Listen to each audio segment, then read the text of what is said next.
Pinuna ni Senator Panfilo Lacson ang tila pagmamalinis ni Senator Amy Marcos sa usapin ng national budget. Ayon kay Lacson, may 2.5 billion peso allocables ang presidential sister. Aba!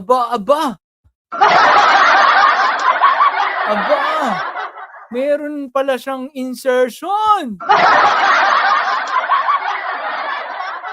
Grabe, siya pala ang may insertion pero siya yung maingay. Umag talaga eh. Ulitin po natin ha. May 2.5 billion peso allocables ang presidential sister sa 2025. Grabe. Pero nag-iingay ngayon sa umano'y kiniling na pork sa 2026 budget.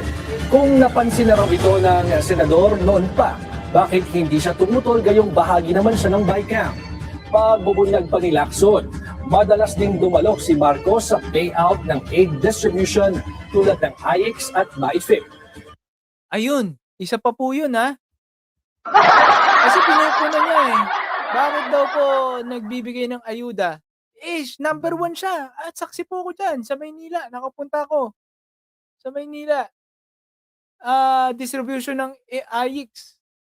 Nandun po si Amy. Binabalandra po niya yung mukha nandun. Diba? Puro paninisi sa ibang tao, pero gawain mo pala. Grabe ka naman, Senator Amy. No? Wala ka na ba sa hulog?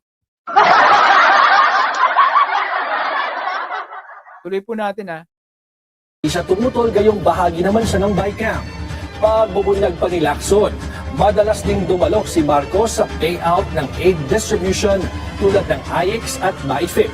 Sa huli, sinabi pa ng senador na gusto sigurong mag-apply ni Senator Amy bilang meow-meow sa Senado dahil sa kanyang mga ikinikilos. Meow-meow sa Senado! Counterpart ni Congressman Kiko Barsaga. Anong ginawa na lang, puro puro ingay. Yan po ang nakakalungkot dito sa kampo ng Duterte. Pag sumaside ka sa Duterte, nawawala ka na sa wisyo. Hawa-hawa na nga po, nakakahawa yung kabaliwan ni Sara. Ganyan na nangyari kay Senator Amy. Grabe, no? Isipin niyo yun. Sa Senado dahil sa kanyang mga ikinikilos. Ano sabi? Senador na gusto sigurong mag-apply ni Senator Amy bilang meow-meow sa Senado dahil sa kanyang mga ikinikilos. Hindi na lang daw muna sasagutin ni Senadora Amy ang mga pahayag ni Lacson, pero sa isang Facebook post, sinabi niyang, "Bigel yarn." Ano daw? Sa isang Facebook po, Gigil yarn. Bigel yarn? Gigil yarn. Oh. Ikaw ba naman sinisiraan mo yung Senado? Ipilit nga po inaayos ni Senator Ping Lacson at ni Tito Soto. Ikaw pala ang may insertion, 2.5 billion. Tapos ayaw mo sa ayuda kasi nagagamit ng Congress. Pero yun nga, ako mismo nakasaksi. Pag AX kasama ng DSWD, nandun po yung mukha nyo. Ano mangyayari dito? Diba, hipokrita ang tawag po dyan, Senator Amy Marcos. Diba? Grabe itong spoiled brat sister. Spoiled brat president sister. Diba? Ayan thank you very much sa mga nag-like ha. Ito Ayan sabi ni Gerald Evans. Mali yung naklik ko. Tato, times 7. Yo bro, what's up? Sabi. Shoutout po sa inyo, Gerald. Ito. Shoutout po sa lahat ng nag-like, 38 likes na po tayo. Yan, mga nanonood po, no, please click like, share na rin po itong video na ito. Sa mga hindi po nakaabot sa simula, no, pwede po kayong mag-ano mamaya, no. Team replay. Mamaya, huwag niyo kakalimutan, maganda po ang mga tinapik natin kanina.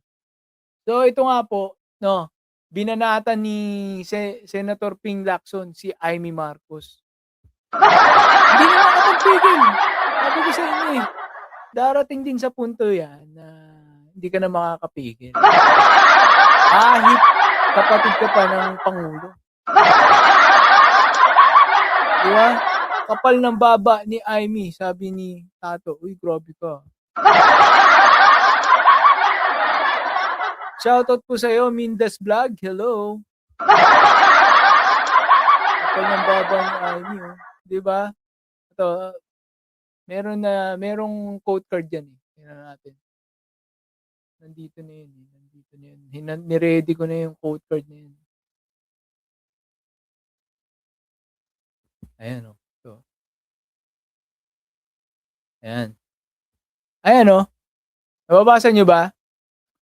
Ayan o. Senator Amy, may allocables 2025 NEP. Bakit tahimik sa BICAM?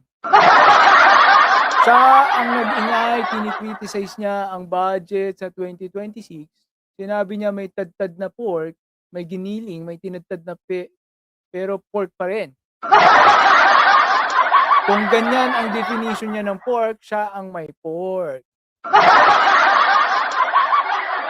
So, wala siyang a moral ascendancy para i-criticize. Unang-una, member siya ng BICAM. Member ka pala ng BICAM eh. Bakit hindi siya nag-raise ng issue nang nasa BICAM?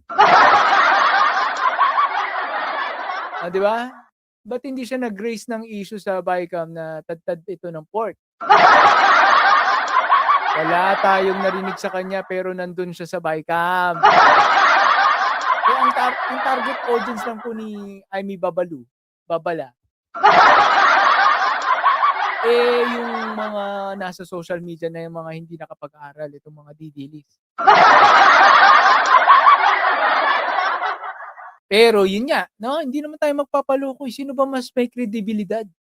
Senator Ping Lacson o si Amy Babalu? Di ba? Dati, kumakampi ako dyan kay Senator Amy. Pero yan nga pabebe, hindi seryoso.